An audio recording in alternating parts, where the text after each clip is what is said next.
Absent क्यों है, पहली बात।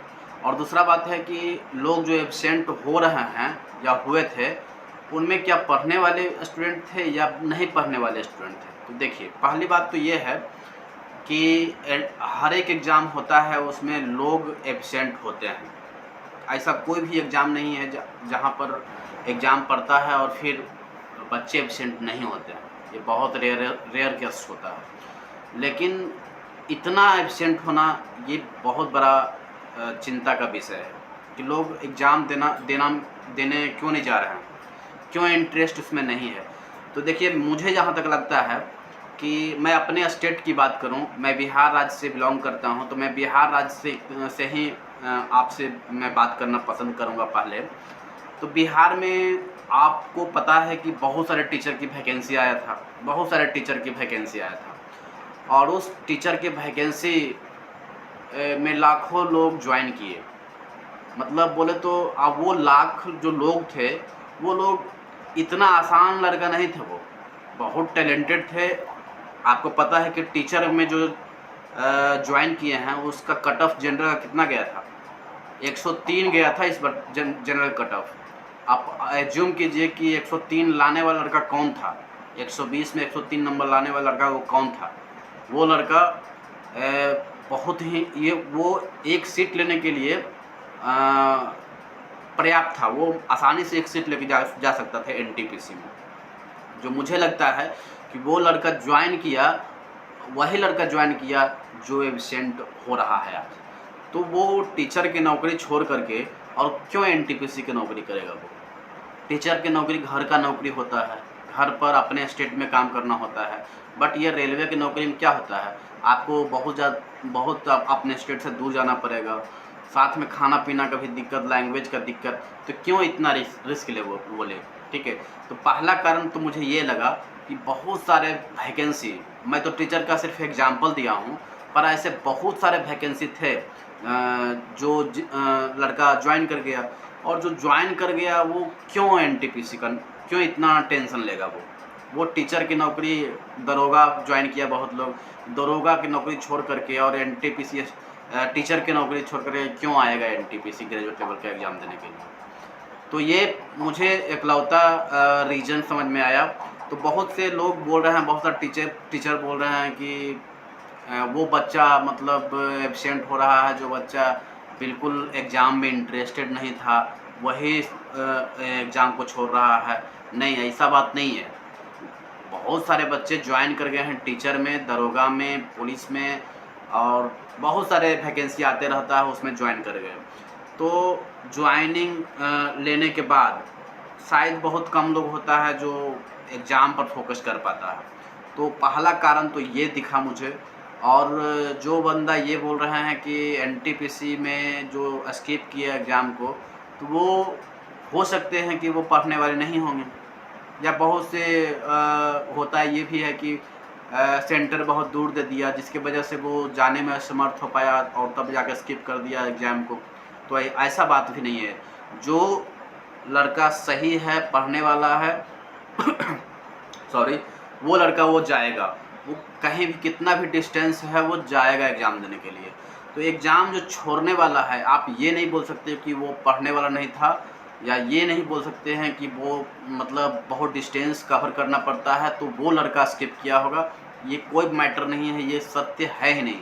सत्य तो ये है कि बहुत सारे वैकेंसी आता है। मैं अपने स्टेट बिहार की ही बात किया तो बहुत से लोग जो होनहार लड़का था वो ज्वाइन किया है। आम लड़का नहीं था, ऐसा नहीं था कि 50-60 नंबर लाने वाला था और वो ज्वाइन कर गया। नहीं, वो लड़का एक सीट लेने के लिए वो पर्याप्त था, वो ले सकता था, एनटीपीसी में एक सीट खा सकता था, वो ज्वाइन कर गया। मेरा ही कांटेक्ट में है, मेरा फ्रेंड है, वो भी ज्वाइन कर गया, तो वो भी एग्ज़ाम को स्किप किया जाने से। तो बहुत सारे कंडीशन हो सकते हैं। तो इनमें से मैं एक मेन जो मैं बात करता हूँ, कंडीशन या फिर कारण की बात करूँगा, तो वो ये इकलौता यही कारण है जिसके वजह से वो एग्ज़ाम देने जा नहीं सका। तो इसलिए मैं कह सकता हूँ कि कट ऑफ जो है ना, इस बार बहुत ज़्यादा प्रभावित करेगा, क्योंकि बहुत सारे स्टूडेंट जो अच्छे पढ़ने वाले थे, मेरे नज़र में ही बहुत सारे स्टूडेंट थे जो ज्वाइन कर गए और वो एनटीपीसी का एग्ज़ाम स्किप किया। तो मेनली मैं इसी मुद्दा पर बात करने के लिए आया था कि मतलब किस प्रकार एग्ज़ाम में बच्चे एब्सेंट हो रहे हैं। जैसा कि पेपर कटिंग भी आप देखे होंगे कि लगभग 50 से 51% जो है वो एग्ज़ाम में अवेलेबल हो पा रहे हैं, तो बाकी 50% एब्सेंट है।